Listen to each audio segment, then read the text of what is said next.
দ্বাদশ শ্রেণীর বাংলা ক্লাসে সকলকে স্বাগত।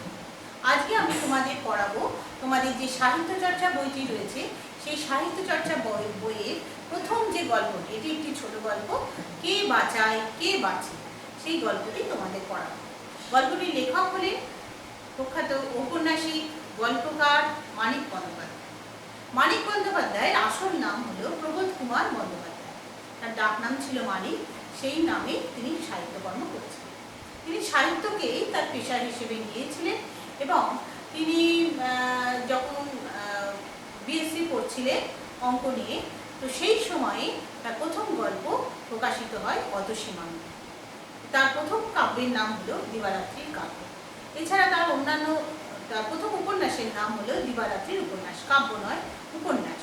এছাড়া তার অন্যান্য যে বিখ্যাত উপন্যাসগুলি রয়েছে সেগুলির মধ্যে পুতুল নাচের রীতিকথা, পদ্মা নদীর মাঝি, অহিংসা ইত্যাদি উল্লেখযোগ্য। তার অসংখ্য ছোট গল্পের বই রয়েছে, অতসীমামি ও অন্যান্য গল্প, প্রাগৈতিহাসিক ইত্যাদি।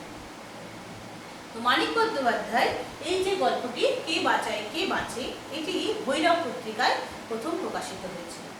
তার ভৈরব পত্রিকা যে প্রথম বর্ষের যে একটা সংখ্যা ছিল, শারদ সংখ্যা, সেই সংখ্যাতে এটি প্রকাশ হয়েছিল এবং সেটা ছিল 1943 সাল। আর তারপরে এটা মহামন্বন্তর নামে একটি গ্রন্থে এটা সংকলিত হয়। তারপরে মানিক রচনাবলীর যে দ্বাদশ খণ্ড, সেই দ্বাদশ খণ্ডে সংকলিত গল্প বিভাগ যেটা রয়েছে সেখানে কে বাঁচায় কে বাঁচে গল্পটি সংকলিত হয়েছে। এই যে গল্পটি, এই গল্পটির প্রেক্ষাপট হচ্ছে গ্রাম বাংলায় আমাদের এই বাংলাদেশে ঘটে যাওয়া একটি ভয়াবহ ঘটনা। সেটা সময়টা হচ্ছে বাংলার 1350 সাল, ইংরাজির 1943-44 সাল নাগাদ। সেই সময়ে আমাদের এই বাংলা এবং উড়িষ্যা জুড়ে একটি ভয়াবহ মন্বন্তর হয়েছিল। মন্বন্তর বা দুর্ভিক্ষ মানে হচ্ছে যখন কিনা ভিক্ষারও অভাব দেখা দেয়। প্রচুর লোক না খেতে পেয়ে সে সময় মারা গিয়েছিল। বলা হয় 3.5 মিলিয়ন মানুষ সেই সময় মারা যায়। 3.5 মিলিয়ন মানে 1 মিলিয়ন মানে 10 লক্ষ। তাহলে কল্পনা করে নেওয়া যেতে পারে কত লোক সেই সময় না খেতে পেয়ে মারা গিয়েছিলেন। শুধু বাংলাতেই মারা গিয়েছিলেন 2.1 মিলিয়ন মানুষ। কলকাতাতে প্রচুর লোক মারা গিয়েছিলেন, রাস্তার উপরে, ফুটপাথে, এরকম কাতারে কাতারে হাজার হাজার মানুষের মৃতদেহ পড়েছিল। সেগুলো শুধুমাত্র হাড়ের স্তূপ ছাড়া কিছুই মনে হতো না, এমনই কঙ্কালসার ছিল সেই দিন। কলকাতাতে মৃত যারা ছিলেন তাদের বেশিরভাগই, তাদের প্রায় সবাই, তারা কেউই কলকাতার ছিলেন না, সবই গ্রাম থেকে আসা। তো এই যে মানুষগুলো না খেতে পেয়ে মারা গিয়েছিল, তার জন্য সেই সময়কার বেশ কিছু কারণ, মানে সে সময় এই দুর্ভিক্ষের জন্য বেশ কিছু কারণ বের করা হয়েছে যে কি কারণে এই দুর্ভিক্ষটা ঘটেছিল। কারণ 1938 সালে থেকে কৃষি ফসলের উৎপাদন কমতে থাকে, নানান প্রাকৃতিক দুর্যোগ এবং বন্যা ইত্যাদি এর মধ্যে ঘটেছিল। এছাড়া দ্বিতীয় বিশ্বযুদ্ধের অভিঘাত ঘটেছিল, মানে বিশ্বযুদ্ধের সৈনিকদের রসদ জোগাড়ের জন্য প্রচুর পরিমাণ খাদ্যশস্য নিয়ে নেওয়া হয়েছিল। আর দ্বিতীয় বিশ্বযুদ্ধের সময় জাপান বার্মাতে বোমা ফেলেছিল বলে বার্মা থেকে চাল আমদানি বন্ধ হয়ে গিয়েছিল। এছাড়া অতিরিক্ত মুনাফাভোগীদের দৌরাত্ম্য বেড়ে গিয়েছিল। অতিরিক্ত মুনাফার জন্য তারা খাদ্যশস্যকে আটক করে জিনিসপত্রের দাম প্রচুর পরিমাণ বাড়িয়ে দিয়েছিল। এছাড়া ছিল সরকারি অব্যবস্থাপনা, যার জন্য এই ভয়াবহ দুর্ভিক্ষ সেই সময় দেখা দিয়েছিল। আমাদের যে আলোচ্য গল্পটি কে বাঁচায় কে বাঁচে, এই গল্পে প্রধান চরিত্র হলো তিনটি। প্রধান চরিত্র তিনটি, প্রধান চরিত্র বলা যায় না, এই গল্পটিতে চরিত্র সংখ্যা হলো তিনটি। তার মধ্যে প্রধান চরিত্র হলো মৃত্যুঞ্জয়। প্রধান চরিত্র মৃত্যুঞ্জয়।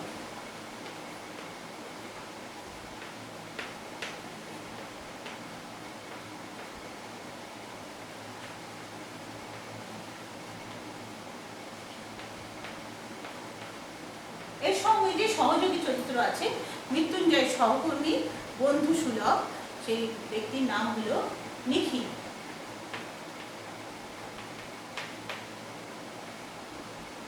এবং আরেকটি চরিত্র সহযোগী হচ্ছে সে মৃত্যুঞ্জয়ের স্ত্রী, যার নাম গল্পে উল্লেখ নেই, তাকে বলা হয়েছে টুনুর মা বলে।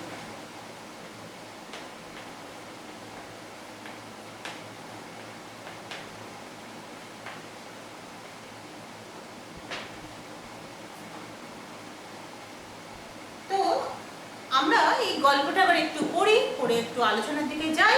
তোমরা বইয়ের সঙ্গে মিলিয়ে নাও, বই সঙ্গে মিলিয়ে একটু দেখতে থাকো। আর যদি কোনো সমস্যা বা কিছু অসুবিধা হয় আমাকে জানাবে।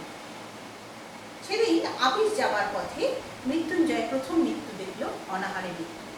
আমরা দেখতে পাচ্ছি গল্পের প্রধান চরিত্র মৃত্যুঞ্জয় প্রবেশ ঘটেছে কাহিনীতে, এবং সে অফিস যাচ্ছে। অফিস যাওয়ার পথে সে একটি মৃত্যু দেখেছে, এবং মৃত্যুর কারণ হলো অনাহার। অনাহার মানে খাবারের অভাবে মৃত্যু, নেই আহার। এতদিন শুধু শুনে আর পড়ে এসেছিল ফুটপাতের মৃত্যুর কথা, আজ চোখে পড়ল প্রথম। সে মৃত্যু সম্পর্কে একেবারে অবহিত ছিল না তা নয়, সে শুনে এসেছিল, পড়ে এসেছিল, পেপারে পড়েছে, রেডিওতে শুনেছে বা কার মুখে শুনেছে প্রচুর লোক দুর্ভিক্ষের জন্য মারা যাচ্ছে, অনাহারে খাবারের অভাবে মারা যাচ্ছে। কিন্তু সে চাক্ষুষ দেখেনি, সে সেটা সেদিনই প্রথম দেখত। ফুটপাতে হাঁটা তার বেশি প্রয়োজন হয় না, নইলে দর্শনটা অনেক আগেই ঘটে যেত সন্দেহ। আর ফুটপাতে তার খুব একটা হাঁটতে হয় না। বাড়ি থেকে বেরিয়ে দুপা হেঁটে সে ট্রামে ওঠে, অর্থাৎ সে অফিসে যায় কিভাবে, ট্রামে চলে। নামে গিয়ে প্রায় অফিসেরই দরজায়, সোজা গিয়ে সে অফিসের দরজায় নামে। বাড়িটাও তার শহরের এমন এক নিরিবিলি অঞ্চলে যে সে পাড়ায় ফুটপাতও বেশি নেই, লোকে মরতেও যায় না বেশি। চাকর ছোট ভাই তার বাজার ও কেনাকাটা করে। তার বাড়িটাও এমন একটা নিরিবিলি জায়গায়, যেখানে একটা ছোট গলির মধ্যে, যেখানে ফুটপাতও বেশি নেই, ফলে ফুটপাতে তো লোকে মানুষ আশ্রয় নেয়, এবং মূল রাস্তা দিয়ে গাড়ি ঘোড়া চলে, তাই সেখানে মরতেও বেশি যায় না। আর তাকে বাজারে যেতে হয় না, কারণ তার বাড়ির চাকর এবং তার ছোট ভাই সে তার বাজার করে দেয়।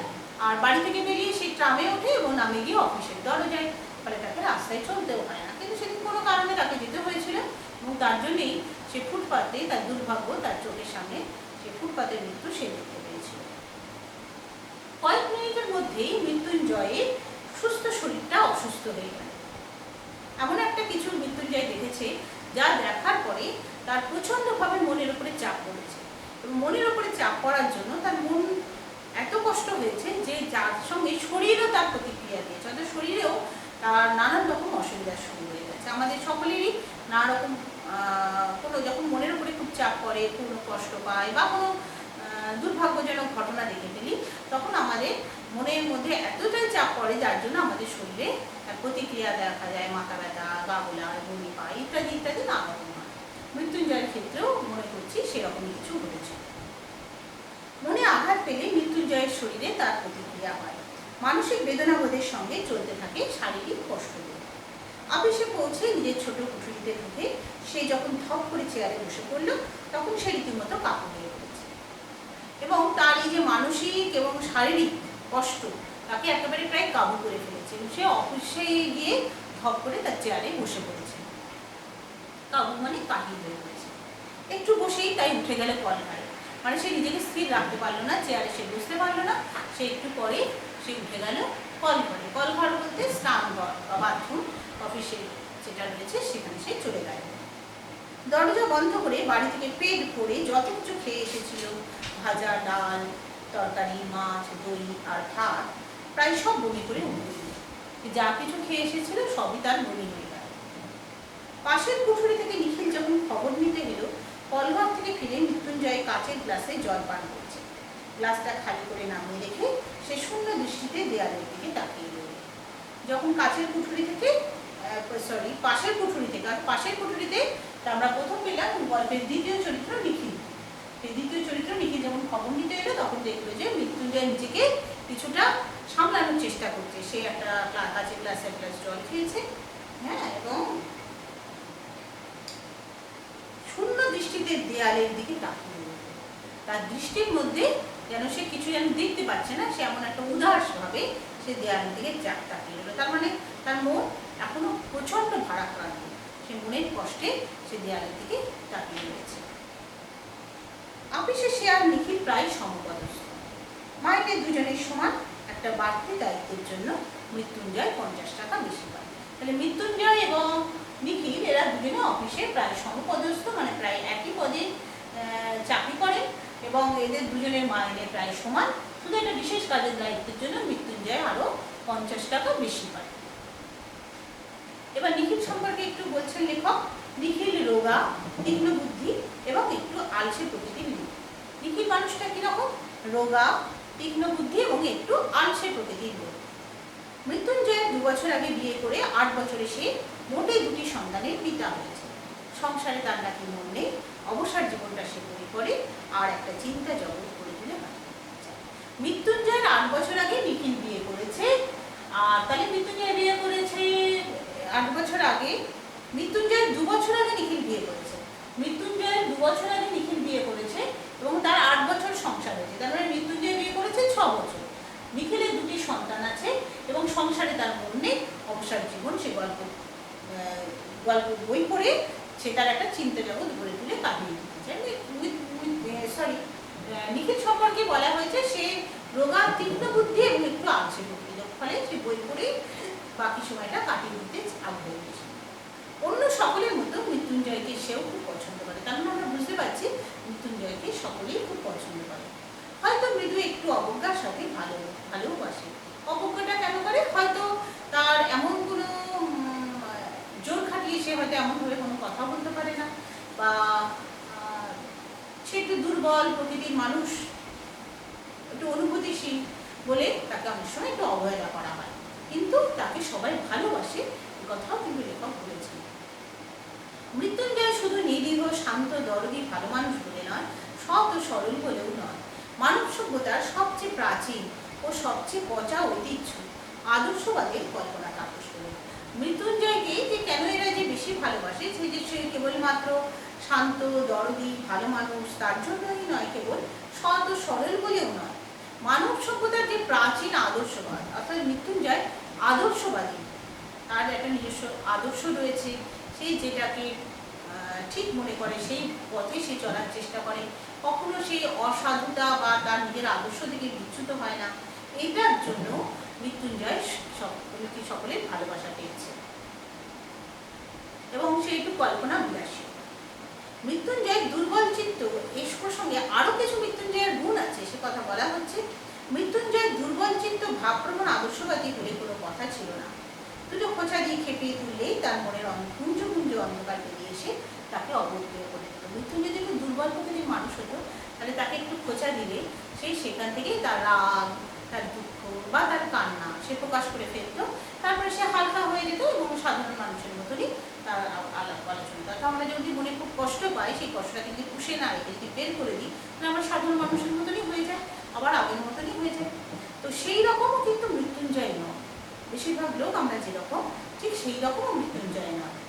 তার কিন্তু মৃত্যুঞ্জয়ের মানসিক ক্রিয়া প্রতিক্রিয়া স্লথ মানে অত্যন্ত ধীর গতি সম্পন্ন। সে খুব ধীরে ধীরে তার সকল কিছু ক্রিয়া এবং প্রতিক্রিয়া ঘটে। কিরকম আমি একটু বলে দিচ্ছি একটু পরে। নিস্তেজ নয়, কিন্তু সে প্রাণহীন নয়। তার ক্রিয়া প্রতিক্রিয়া হয়, কোনো কিছু সে নির্লিপ্তভাবে সে চলে যেতে পারে না, সেগুলো তার মনের মধ্যে রেখাপাত করে, কিন্তু খুব ধীরে ধীরে। যেমন ধরো, মৃত্যুঞ্জয় যখন ফুটপাথে মৃত্যুটা দেখেছিল, দেখে মৃত্যুঞ্জয় সে কি করেছিল? সেই মৃতদেহের সৎকার করার চেষ্টা করেছিল কি? করেনি। মৃতদেহটাকে নিয়ে তার চিকিৎসা করানো বা ঠিক মতন জায়গায় বা তার পরিবারের লোকজনের সঙ্গে দেখা করার চেষ্টা করেছিল কি? করেনি। বা কোনো সাহায্য করার চেষ্টা কি সেই মুহূর্তে করেছিল? কিছু করেনি। মৃত্যুঞ্জয় তার অফিসে চলে গিয়েছে। তার মানে কি? মৃত্যুঞ্জয় আপাত দৃষ্টিতে মনে হলেও সে ওই ব্যাপারের সঙ্গে যুক্ত হলো না, কিন্তু বাস্তবে কিন্তু তা ঘটেনি। ওই মৃত্যুটা মৃত্যুঞ্জয়ের মনের মধ্যে গভীরভাবে রেখাপাত করেছে, কিন্তু সেটা ধীরে ধীরে মৃত্যুঞ্জয়ের মনের মধ্যে একটা চিন্তা হতে লেগে গেছে, একটা কষ্ট শুরু হয়েছে। সেই কষ্টটা এমন কষ্টের পর্যায়ে চলে গেছে, তার মনের মধ্যে এমন অবস্থা তৈরি হয়েছে যা তার শরীরকে প্রভাবিত করেছে। সে যখন অফিসে গেছে, তখন সে যা খাবার খেয়ে এসেছিল কল ধরে গিয়ে বমি করে দিয়েছে এবং তার প্রচণ্ড অসুস্থতা লাগছে। সে এসে জল খেয়ে ঠান্ডা হওয়ার চেষ্টা করছে, কিন্তু পারছে না। সে উদাসভাবে দেওয়ালের দিকে চেয়ে রয়েছে। তার মানে তার মনের গতি প্রকৃতি স্লথ অর্থাৎ ধীর প্রকৃতি, কিন্তু নিস্তেজ নয়, প্রতিক্রিয়া তার হয়েছে। ওই ঘটনাটা সে দেখেছে, দেখার পরে তার মনের মধ্যে তার খুব প্রভাব পড়েছে এবং তার সেই প্রভাবে মৃত্যুঞ্জয় রীতিমতো কাবু হয়ে পড়েছে শারীরিক এবং মানসিকভাবে। শক্তির একটা উৎস তার মধ্যে রয়েছে, অব্যয়কে শব্দরূপ দেবার চেষ্টা, যে শক্তি বহু ক্ষয় হয়ে গেছে মানুষের জগতে, তারই একটা অংশ। শক্তির একটা উৎস মৃত্যুঞ্জয়ের মধ্যে দেখা যাচ্ছে এবং সেই শক্তিটাকে সে আস্তে আস্তে তার মনের যে প্রতিক্রিয়া তৈরি হচ্ছে এবং তার উপর তার মনের মধ্যে যে চিন্তা ভাবনা যে জালটা ছড়াচ্ছে, সেই জালের মধ্যে তার যে, আমরা আগে বলেছি যে মৃত্যুঞ্জয় একটি আদর্শবাদী ছিলেন, একটি যে পচা ঐতিহ্যশীল আদর্শ, যা এখনকার দিনে লোকেরা খুব একটা কেয়ার করে না, খুব একটা লক্ষ্য রাখে না, তারা বর্তমানে নিজেকে নিয়েই থাকতে চায়। কিন্তু মৃত্যুঞ্জয় ঠিক সেই প্রকৃতির নয়, সেই আদর্শটাকে ধরে রাখার চেষ্টায় এবং তার মনের মধ্যে একটা জোর আছে, সেই জোর সে মানে দৃঢ়ভাবে সেই দিকেই এগিয়ে চলছে, মনকে কিছুতে ওই অনাহার ক্লিষ্ট মৃতদেহ থেকে সরাতে পারছে না, বুঝতে পারছো? আর মৃত্যুঞ্জয় এই যে জোর করে যে একটা অনভিপ্রেত একটা অকাম্য ঘটনার সামনে হয়েছে, সেই ঘটনাটা সে দেখেছে এবং সেই ঘটনাটাকে সে ভুলতে চাইছে না। সেই ঘটনাটা কেন ঘটলো, কি কারণে ঘটলো, এই নিয়ে সেই মনের মধ্যে তার তোলপাড় হয়ে চলছে। তার মনের যে এই দৃঢ়তা, এই যে শক্তি, বা এই যে তার মন যে কোনো একটা ঘটনায় সেখানে সে নিজে দায়ী কি না দায়ী, যে আঁকড়ে ধরে রাখার এই যে শক্তি, এই শক্তির কাছে নিখিল বা অন্যরাও অনেক সময় কাবু নিয়ে পড়ে। তারা মৃত্যুঞ্জয়কে কিছুতে ফেরাতে পারে না মনের সেই অবস্থান। মৃদু ঈর্ষার সঙ্গে সে তখন ভাবে নিখিল না হয়ে মৃত্যুঞ্জয়কে, যে নিখিল কখনো অবজ্ঞা করে মৃত্যুঞ্জয়কে, সে নিখিলই এক সময় ঈর্ষার সঙ্গে একটু হিংসার সঙ্গে ভাবে আমি যদি মৃত্যুঞ্জয় হতে পারতাম। মৃত্যুঞ্জয় তখন দেখেই নিখিল অনুমান করতে পারলো বড় একটা সমস্যার সঙ্গে তার সংঘর্ষ হয়েছে এবং শাসিতে আটকানো মৌমাছির মতো সে মাথা ঘুরছে সেই স্বচ্ছ সমস্যা, অকারণ অর্থহীন অনুচিত কাঠিন্য। মৃত্যুঞ্জয় রকম দেখে নিখিল এটা বুঝতে পারলো যে সে একটা খুব বড় সমস্যার সামনে হয়েছে, খুব সমস্যার সামনে হয়েছে, মৃত্যুঞ্জয়কে দেখে বোঝা যাচ্ছে এবং নিখিল তার যথেষ্ট কাছের বন্ধু, না হলে সে এটা বুঝতে পারতো না। মৃত্যুঞ্জয়কে সে চেনে এবং ভালোবাসে এবং জানলার কাছে যদি কোনো মাছি আটকে যায় সে বেরোনোর চেষ্টা করছে বারে বারে, কিন্তু বেরোতে পারছে না। তার যেরকম অবস্থা হয় মৃত্যুঞ্জয়ের ঠিক সেরকম অবস্থা, তার মনের কষ্ট, মনের বেদনা সে বের করতে চাইছে কিন্তু ঠিক মতন বের করতে পারছে না। সে বের করার জন্য যে ভাষা, যে কথা বলা যেটুকু প্রয়োজন সেটা যেন সে হারিয়ে ফেলছে। সে যে কি বলবে কি করবে সেটা বুঝতে পারছে না, সে শুধুই কেবলই নিজে নিজে অস্থির হয়ে পড়ছে এবং অসুস্থ হয়ে পড়ছে। কি হলো হে তোমার, নিখিল সন্তর্পণে প্রশ্ন করল। অত্যন্ত অনুভূতিশীল মৃত্যুঞ্জয়কে নিখিল প্রশ্ন করলো কি হলো হে তোমার। কিভাবে প্রশ্ন করলো? খুব সন্তর্পণে, মানে খুব আস্তে আস্তে ধীরে ধীরে, খুব বকা দিয়েও নয়, খুব ঝাঁকুনি দিয়েও নয়। সে জানতে চাইল কি হয়েছে তোমার, মানে তার প্রতি যেন সমব্যথী হয়ে সে জানতে চাইল কি হলো তোমার। মরে গেল, না খেয়ে মরে গেল, আনমনে অর্থ ভাষণে যেন আর্তনাদ করে উঠল মৃত্যুঞ্জয়। আনমনে মানে অন্য মনস্কভাবে অর্ধ ভাষণে, যেন সে যেন নিখিলকে বলছে না, তার মনের সঙ্গে সে নিজেই কথা বলছে। অর্ধ ভাষণে মানে যেন বলছে আস্তে কিন্তু আর্তনাদ করে বলছে মরে গেল, না খেয়ে মরে গেল। সে কাউকেই বলছে না, সে যেন নিজেকেই বলছে কথাটা। আরো কয়েকটি প্রশ্ন করে নিখিলের মনে হলো মৃত্যুঞ্জয়ের ভিতরটা সে পরিষ্কার দেখতে পাচ্ছে। ফুটপাতে অনাহারে মৃত্যুর মতো সাধারণ সহজবোধ্য ব্যাপারটা সে ধারণা করতে পারছে না, সেটা আশ্চর্য নয়। সে একসঙ্গে পাহাড় প্রমাণ মান মশলা ঢোকাবার চেষ্টা করছে তার ক্ষুদ্র ধারণা শক্তির তৈরি। সে ফুটপাতে মৃত্যুর যে একটা খুব সাধারণ ঘটনা, কারণ আমরা একটু আগেই বললাম যে সেই দুর্ভিক্ষে বাংলা এবং উড়িষ্যায় 3.5 মিলিয়ন মানুষ মারা গেছে এবং 1 মিলিয়ন মানে 10 লক্ষ। তাহলে বুঝে দেখো এবং আমাদের এই বাংলাতে 2.1 মিলিয়ন লোক মারা গেছে। তাহলে মৃত্যু তখন জলপাত। রাস্তায় বেরিয়ে ফুটপাত ধরে হাঁটলে মৃতদেহের স্তূপ দেখা যায়, কঙ্কাল ছাড়া হাড্ডি ছাড়া মৃতদেহের ছবি। এবং সেই 1350 সালে যে সকল আলোকচিত্র দেখতে পাওয়া যায় এই দুর্ভিক্ষের ছবি, সেখানেও হঠাৎ করে মনে হয় না ওগুলো মানুষ, মনে হয় সরু সরু হাড়ের কাঠামো, লাঠির মতো জমে আছে রাস্তার উপরে, ফুটপাতে পিছিয়ে রয়েছে। ঠিক সেই রকম, সেখানে কোনো এটা নতুন ঘটনা নয়, এটা জলপাত নয়। সেই কান্না প্রতিটা মানুষেরই কানে পৌঁছানোর কথা। কিন্তু মৃত্যুঞ্জয় সেই ব্যাপারটাকে ঠিক ধারণা করতে পারছে না, সেটা আশ্চর্যজনক। তার কারণ কি? তার কারণ এই গল্পের প্রথমেই রয়েছে যে মৃত্যুঞ্জয়ের বাজার তার বাড়ির ছোট ভাই এবং চাকর করে। মৃত্যুঞ্জয় অফিসে যায়, বাড়ির দরজা থেকে সে ট্রামে ওঠে, ধীর গতির ট্রাম তাকে অফিসে পৌঁছে দেয়, অফিসের দরজায় পৌঁছে দেয়, তাকে ফুটপাত ধরতে হয় না। আর তার বাড়ির গলিটা এমন, বাড়িটা এমন নিরিবিলি জায়গায় যেখানে ফুটপাত নেই বলেই সেখানে মরে যাওয়ার জন্য লোক গিয়ে পৌঁছায় না। তাহলে মৃত্যুঞ্জয় চাক্ষুষ অনাহার পৃষ্ঠ মৃতদেহ দেখেনি। মৃত্যুঞ্জয় শুনেছে কানে, খবরের কাগজে পড়েছে, কিন্তু চোখে দেখেনি। এবার সে হঠাৎ দেখেছে, মানে সে প্রচন্ড হঠাৎ দেখে খুব শক হয়েছে, খুব আহত হয়েছে। তার মন একেবারে মুচড়ে গেছে, তার মন বেদনার দীর্ণ হয়ে গেছে। কিন্তু সেটা হঠাৎই হয়েছে, যার জন্য সে প্রস্তুত ছিল না মানসিকভাবে। সে শুনেছিল, জেনেছিল, চোখে দেখেনি, প্রতিক্রিয়া বেশি হয়নি। সে একই সঙ্গে পাহাড় প্রমাণ মাল মশলা ঢোকাবার চেষ্টা করছে তার ক্ষুদ্র ধারণা শক্তির থ্রু।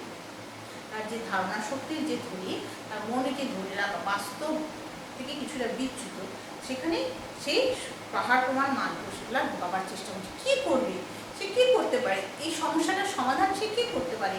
কি করা উচিত? সে থতমত খেয়ে যাচ্ছে, কি করবে বুঝতে পারছে না। ফুটপাতের ওই বিভৎসতা, ক্ষুধা অথবা মৃত্যু, না খেয়ে মরা, কি ও কেমন, মানে তার মনের মধ্যে প্রশ্ন হচ্ছে। ফুটপাতের ওই বিভৎসতার ছবি সে চোখ থেকে ভুলতে পারছে না।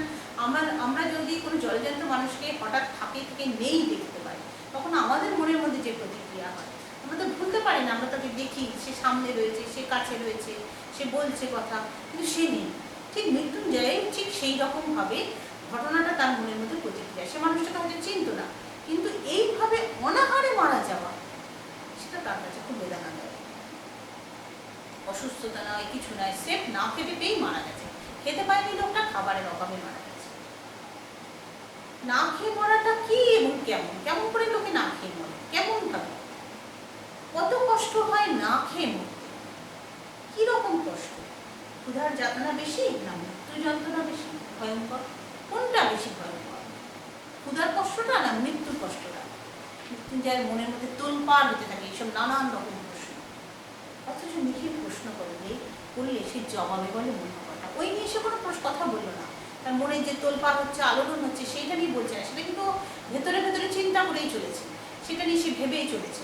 কিন্তু নিখিলকে বলছে অন্য কথা। কি বলছে? ভাবছি আমি বেঁচে থাকতে যে লোকটা না খেয়ে মরে গেল, এই অপরাধের প্রায়শ্চিত্ত। আমি বেঁচে আছি, আমি খাচ্ছি, আমি একটা মানুষ, অথচ আর একটা লোক না খেয়ে পেয়ে মারা গেল। তাহলে আমিও অপরাধী, আমি খেতে পাচ্ছি, এটাই আমার অপরাধ। জেনে শুনেও এতকাল 4 বেলা করে খেয়েছি পেট ভরে। আমি তো জানতাম না তা নয়, আমি কারোর কাছে শুনেছি, আমি পেপারে পড়েছি, খবরের কাগজে পড়েছি, অনাহারে প্রচুর লোক মারা যাচ্ছে, হাজার হাজার লোক মারা যাচ্ছে। তাহলে আমি জেনে শুনেও 4 বেলা করে খেয়েছি। যথেষ্ট রিলিফ ওয়ার্ক হচ্ছে না লোকের অভাবে, আর এদিকে ভেবে পাই না কি করে সময় কাটে। কি ব্যাপার, ত্রাণের কাজ ঠিক মতন হচ্ছে না লোকের অভাবে। ত্রাণ মানে কি? সাহায্য। যে অনাহার পৃষ্ঠ মানুষ, যে দরিদ্র, যে গ্রামগুলো বা আশেপাশে ফুটপাতে যেখানে শহরে পড়ে রয়েছে, সেখানে লোককে খাবারের ব্যবস্থা করা, লঙ্গরখানায় খাবার দেওয়া, বা কোনো একটা বিশেষ দল বা সংগঠনের মাধ্যমে তাদের খাবার দেওয়া। তো এই কাজগুলো ঠিক মতো করা যাচ্ছে না, কারণ এই সমস্ত কাজের জন্য লোক দরকার হয়, প্রচুর লোক দরকার। মৃত্যুঞ্জয় ভাবছে যে ত্রাণ ঠিক মতন মানুষের হাতে পৌঁছাচ্ছে না মানুষের অভাবে, আর সেখানে আমি বসে বসে ভাবছি কি করে সময় কাটাবো। অর্থাৎ মৃত্যুঞ্জয় অবসর সময় ভাবছে কি করে সময় কাটাবো। ঠিক শতধিক আমার সে সে নিজের প্রতি ধিক্কারে নেমে পড়ছে, তার নিজের অনুতাপ হচ্ছে, তার অনুশোচনা হচ্ছে, তার পাপবোধ তৈরি হয়েছে, তার অপরাধবোধ তৈরি হয়েছে যে আমি 4 বেলা খেয়েছি, আমি সময় কাটাবো কী করে ভাবছি। আর যেখানে হাজার হাজার লোক ঠিক এইভাবে মারা যাচ্ছে, একটা মৃত্যু দেখে সে বাকি মৃত্যুটা বিভৎসতা বুঝে গেছে। মৃত্যুঞ্জয়ের চোখ ছলছল করছে দেখে নিখিল চুপ করে থাকে। দরদের চেয়ে ছোঁয়াচে কিছুই নেই এই জগতে। নিখিলের মনটাও খারাপ হয়ে যায়। কারোর কষ্ট দেখলে আমরা যদি তার পাশে থাকি, তাকে দেখে আমাদেরও মনে কষ্ট লাগে। মৃত্যুঞ্জয় যে কষ্টতে ভুগছে, যে অনুতাপ অনুশোচনা যে কষ্টে ভুগছে, দরদি নিখিল তার পাশে থেকেও সেও ঠিক একই কষ্ট করবে, এবং এটা যেন ছোঁয়াচে রোগের মতো। আমরা সকলেই তাই, অন্যের কষ্ট দেখে আমাদের মন সঙ্গে সঙ্গে ভারাক্রান্ত হয়ে পড়ে। দেশের সমস্ত দরদ পুঞ্জীবিত করে ঢাললেও এই আগুন নিভবে না পুরা, অন্যের বদলে বরং সমিধে পরিণত হয়ে যায়। অথচ বাস্তব এটা, যদি আমরা সকলেই দরদি হই, যদি মৃত্যুঞ্জয় দরদি হয়েছে, নিখিল দরদি হয়েছে, তার অফিসের সকল সহকর্মীরাও যদি দরদি হয়, তবুও এত দরদ থাকতেও এই যে কষ্ট, দেশের এই দুর্দিন, এই যে সমস্যা, এই যে অনাহার, এই যে দুর্ভিক্ষ, তা কিন্তু মিটবে না। বরং দেখা যাচ্ছে যে অন্য বদলে বরং সমিধে পরিণত হবে। অন্ন হচ্ছে যা এই নিরন্ন এই অনাহারক্লিষ্ট মানুষগুলোকে বাঁচাতে পারত, তা না হয়ে এই দরদ কি হবে, যজ্ঞের কাঠ হয়ে দাঁড়াবে। সমিধ মানে কি, যজ্ঞের কাঠ হয়ে দাঁড়াবে। সে যেন লেলিহান আগুনের যে অনাহারের যে আগুন জ্বলছে, সে আগুনে যজ্ঞের কাঠের মতন সে যেন জ্বলতে থাকবে। কোনো লাভ হবে না, দরদে কোনো লাভ। ভিক্ষা দেওয়ার মতন অস্বাভাবিক পাপ যদি আজও পূর্ণ হয়ে থাকে, জীবন ধারণের অন্নে মানুষের দাবি জন্মাবে কিসে? একই সঙ্গে লেখকও প্রশ্ন করছে যে মানুষকে ভিক্ষা দেওয়া খুব বড় পাপ। পাপ কেন? মানুষকে ভিক্ষার মাধ্যমে মানুষের মনুষ্যত্বকে অপমান করা। মানুষকে যদি তুমি সাহায্য করতে চাও, তাকে কাজ দাও। সে কাজের মাধ্যমে নিজের রোজগারে, নিজের কষ্টার্জিত রোজগারে সে দুবেলা যদি এক মুঠো খায়, সেটাই হবে তার পক্ষে অনেক সম্মান। কিন্তু আমি তাকে কাজ না দিয়ে কি দিচ্ছি, ভিক্ষা। ভিক্ষা দিলে কি হচ্ছে, আমি সেই মানুষটির মনুষ্যত্বকে অপমান করছি। তাহলে সেটা একটা পাপ, সেই পাপটাকে অস্বাভাবিক পাপ বলা হচ্ছে। কিন্তু আজকে যদি বলা হয় রূঢ় বাস্তবের নিয়মকে যদি মধুর আধ্যাত্মিক নিয়ম করা যায়, অর্থাৎ তুমি যদি দান ধ্যান করো, তুমি যদি নিরন্ন মানুষের পাশে গিয়ে দাঁড়াও, তাদেরকে যদি অন্ন দাও, তাহলে কি হবে, তুমি আধ্যাত্মিকভাবে অনেক ভালো জায়গায় পাবে, তোমার পূর্ণ হবে, তুমি মৃত্যুর পরে স্বর্গে যেতে পারবে। তাহলে সেই আধ্যাত্মিক নীতি যদি করে দেওয়া যায়, ভিক্ষা দানকে যদি আধ্যাত্মিক নীতি নিয়মের মধ্যে যদি ফেলে দেওয়া যায়, তাহলে সেটা হবে চরম অনিয়ম। সেটা ঠিক নয়, সেটা সমস্যাটাকে সমাধানের পথে যাচ্ছে না, সেটা সমস্যাটাকে জিয়ে রেখে দিচ্ছে, ঠিক সমাধানের পথকে বের করতে পারছে না। চিতার আগুনে যত কোটি মরাই এ পর্যন্ত পোড়ানো হয়ে থাক, পৃথিবীর সমস্ত জ্যান্ত মানুষগুলিকে চিতায় তুলে দিলে আগুন তাদেরও পুড়িয়ে ছাই করবে। যদি চিতার আগুনে যদি অনেক পোড়ানো হয়ে থাকে, তবু যদি দুজনকেও পোড়ানো হয়, তাহলে 4 জনকেও পোড়ানো হবে, 1000 জনকেও পোড়ালে চিতার আগুন কিন্তু জ্বলতেই থাকবে। ওটা আগুন নেভানোর কোনো ব্যবস্থা নয়। আগুন নেভানোর ব্যবস্থা তুমি দান করে, তুমি দরদ দেখিয়ে তুমি করতে পারো না। তুমি সেই সমস্যাটার সমাধান কি করে চাষিরা ফসল ফলাতে পারবে, কি করে আড়তদাররা তাদের অন্যায়ভাবে মুনাফা লাভের জন্য যে ফসল, যে খাদ্যকে তারা আড়তে মজুত করে রেখেছে বেশি দাম চালানোর অপেক্ষা, সেই জায়গাটাতে আঘাত করতে হবে যাতে তারা সেটা যাতে করতে না পারে।